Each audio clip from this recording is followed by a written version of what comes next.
I am with our State Senator Bruce Tarr. Good afternoon, Senator. How are you today?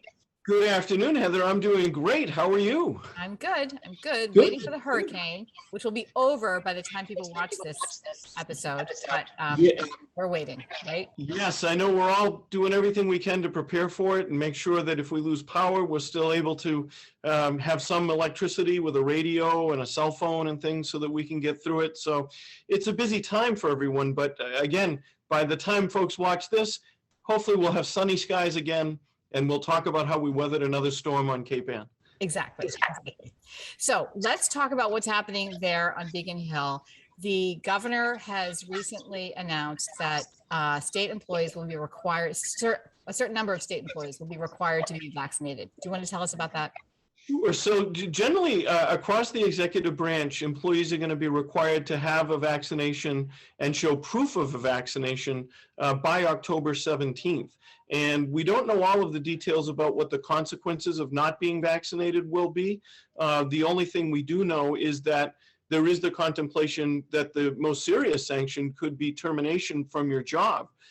There are going to be a lot of human resource related issues with this, though, and it will be interesting to see it play out because there are obviously folks that might have a medical complication that would prevent them from being vaccinated. There may be religious considerations. So this is a very bold thing. We have seen it in other parts of the country, but it is something that's very detailed and very complex, and it isn't just as easy as throwing a switch and saying everybody needs to be vaccinated, but the administration is moving forward with that as we speak. Do you have any insight into the governor's thinking about this? I think it's in New York State. They have a mandate, and yet you can refuse the vaccination, but agree to be tested regularly. And that is not an option, right? It is not. That is certainly something that's been done in other places. It is not something that's on the table here in terms of executive branch employees.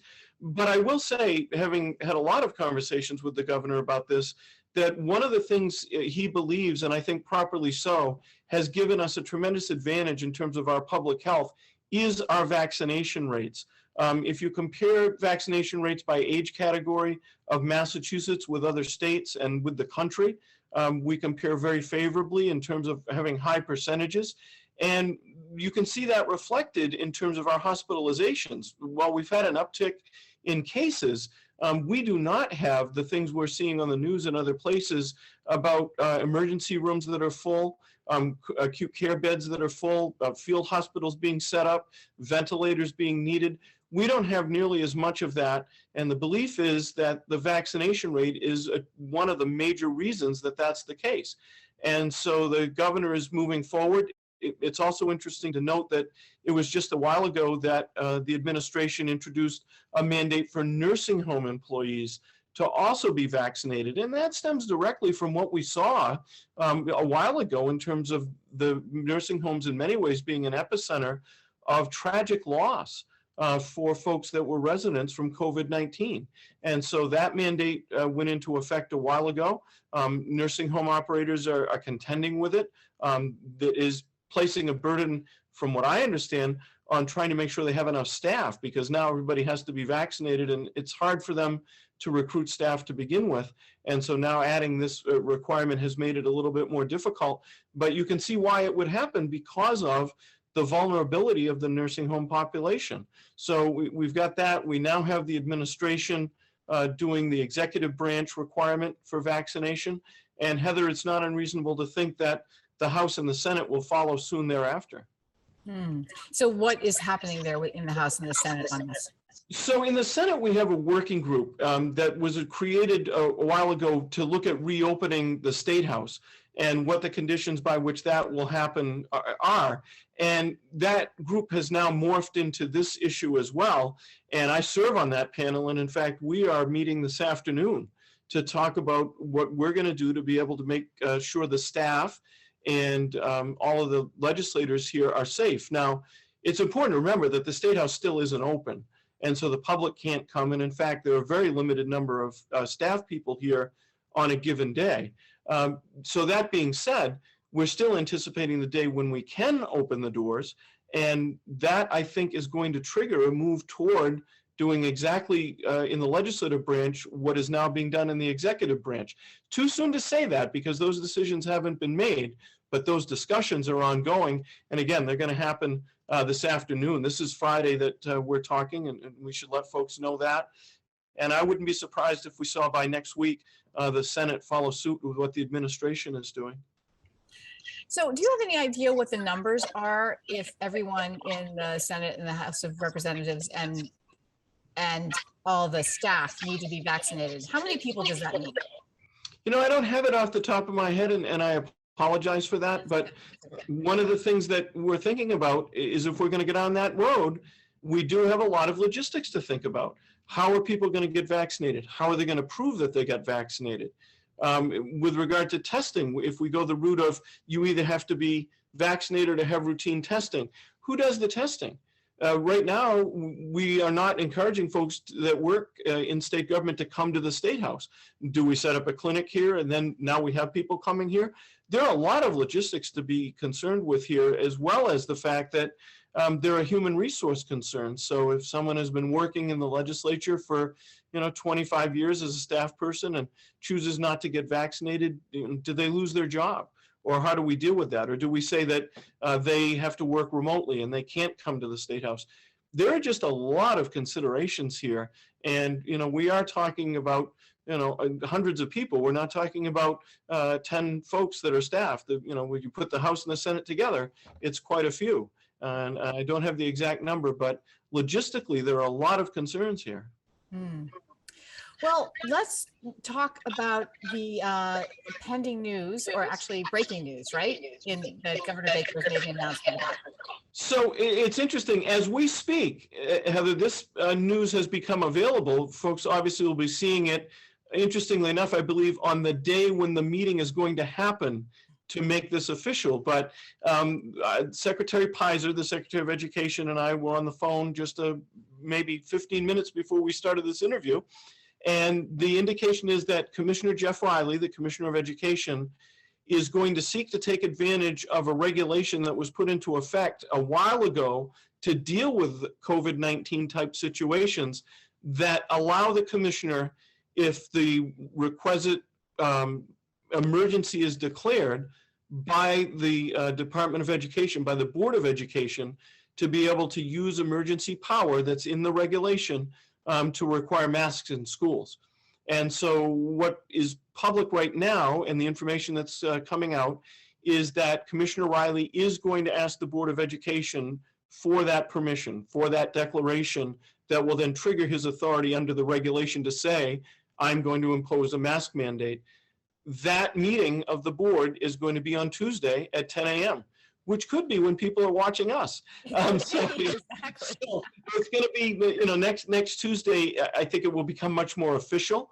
But Commissioner Riley has said that if, in fact, he receives that authority, which I predict he will, he is going to do the following. And I was writing very quickly as I was on the phone with the secretary, so I hope you'll forgive me for my uncharacteristic use of notes. But the goal that Commissioner Riley has is that the school year would start with every student being required to wear a mask.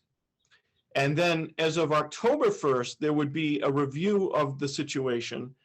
And if a school had a vaccination rate of over 80%, and that is students plus staff, it's not just students, then at that point, could folks that are not vaccinated be required to wear a mask. So October 1st, if you're at 80%, then at that point, only folks that aren't vaccinated would be required to wear a mask. After that, I should mention elementary schools will continue to have the mandate because there is no vaccination available yet for those students. So hopefully that will change in the future, but they would be required on an ongoing basis to wear them. And as part of all of this, Department of Public Health is going to continue to make available vaccination clinics at schools and testing available at schools. And this only applies to public schools. I should make that point. And so beginning of the year, everybody has a mask. October 1st, we could see some easing of those restrictions if schools are at 80% vaccination. Well, that's going to be a very interesting subject to start talking about. I think there's going to be a lot of different views on that, right? Do you want to, what do you think? So again, today is Friday, and the front page of the Gloucester Times today carries a story about masks and about what the Gloucester Public Schools are doing in terms of a plan to require masks and how they're going to deal with that. And across the Commonwealth of Massachusetts, you have school districts everywhere trying to figure this out with the school year, the beginning of the school year rapidly approaching. So now this introduces a new dimension to that, where the Commissioner of Education is going to say, at least for the beginning of the school year, everybody has to have one. And so that's going to change the planning that some school districts may have already done. And then again, another benchmark will be October 1st when we'll look at vaccination rates. And I think some of the thinking behind this is that if we set that goal out of October 1st, that where some folks might not be required to wear a mask, then maybe that will motivate getting the rates to, closer to 80% than they might be now in individual schools. Well, I know that Rockport had already decided to go back fully masked, and Manchester by the Sea was also going back fully masked. And there didn't seem to be lots of issues. What I had, well, I'm not out there polling people, but my personal poll among parents was that the kids finished school last year this way. They're used to this. This is not something that's, they got used to working that way, and this is familiar to them. And as you say, particularly to have that October date out there as the potentiality that they can stop, that is helpful. But I think it's always hard to hear something from on high, right? Well, I think it's been interesting that the administration has been very hesitant to make this move. The governor has said repeatedly, we're going to allow local districts to make this decision. So you're right. But now, at least for the beginning of the school year, we're going to see it. And I think that reflects, and I think we can interpret from it, the seriousness of the variant of the deviations that we're seeing and how potent they are in terms of their transmissibility, if not their seriousness in terms of the severity of the infection. You're right. It is a very different thing for a local school committee to say we're going to do this than it is to be told by the Commonwealth that you have to do it. Right. Well, let's talk about your recent trip to Rockport. Two trips to Rockport, right?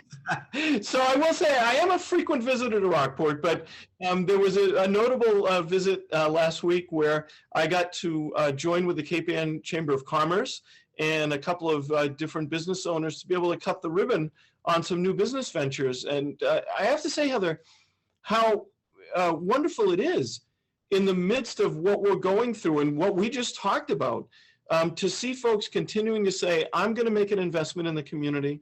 I'm going to open the doors of a business. I'm going to be optimistic about the future. And I'm going to create something that contributes to the regional economy. And that's what I was able to do in two cases. The first was at iArt Colony, which actually had been around before and then went into hibernation during the pandemic and is reopening and has been recharacterized, remade, to be able to create a great space for artists to come and to collaborate and to share their creative experiences with each other and do so in a way that is much more global in terms of the internet presence and other kinds of things. So it was absolutely wonderful to do that. And the owners there decided to cut the ribbon at the exact time when the moon was crossing a particular meridian. Now, I would be lying to you if I tried to explain exactly how that worked. But I will tell you we did it.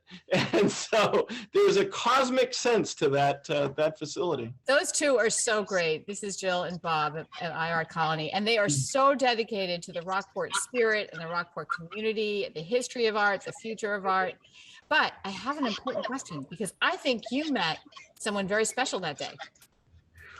Well, now when you pose a question like that, particularly on the air, there are many people.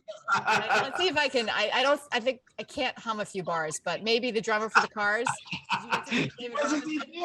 Who also has a gallery in Rockport, and we had a great conversation. But not only was he the drummer for the Cars, he was also the drummer for a band called the Modern Lovers. And the reason this intersects with legislation is that the Modern Lovers had a song called I'm in Love with Massachusetts. And for years, there's been a debate on Beacon Hill about whether that song should be the official rock song of the Commonwealth. And there have been a couple of competing songs. And so we had a great conversation about it. I don't know, again, how familiar people might be with the song, but it basically reflects someone who's driving down 128 and through Massachusetts and all the things they're seeing and relating about why they love this state. And so that bill was originally proposed by a member of my caucus, the Minority Caucus, Bob Headland, who is now no longer a senator, but is mayor of Weymouth. And so Senator Headland was a champion for that bill.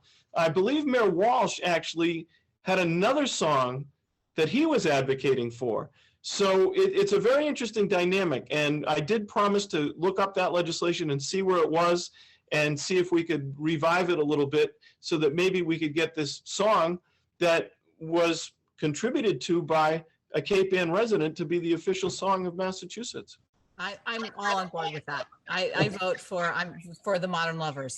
So, and you also stopped in at Cove Art, is that right? Yes, and again, it was a wonderful afternoon because it highlighted just how special the place we live is.